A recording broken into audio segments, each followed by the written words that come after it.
శాస్త్రి గారు చాలా రోజుల క్రితం మన మన ఫ్రెండ్ చైతన్య ప్రసాద్ గారు లేరండి, లిరిక్ రైటరు. ఆయనతో నేను సరదాగా ఒక పద్యం రాయమన్నాను.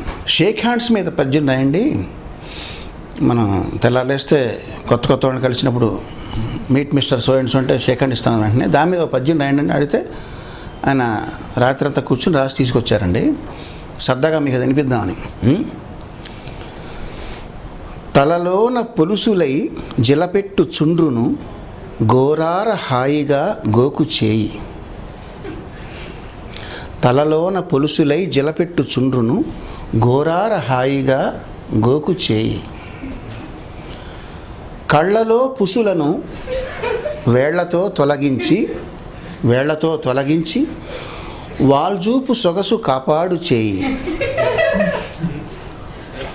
జలుబుతో నాసిక జలపాతము వేళ చీమిడి బర్రున చీదు చేయి. ముక్కులో కొలువైన పొక్కుల్ని నేర్పుగా కెలికి వెలికి వలుసు చేయి. ముక్కులో కొలువైన పొక్కుల్ని నేర్పుగా కెలికి వెలికి వలుసు చేయి.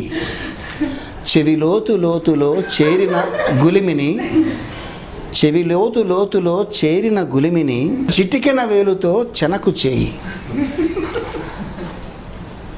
గజ్జలో కొలువైన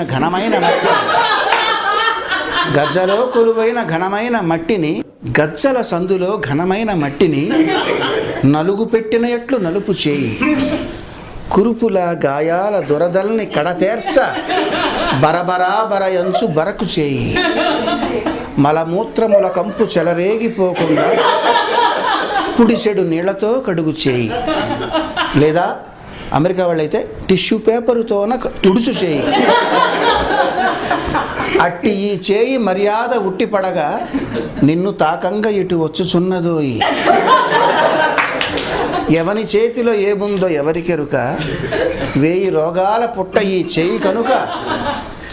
చాలింక కరచాలనాలు చాలు, దండమెట్టిన వాడెరా ధన్యజీవి.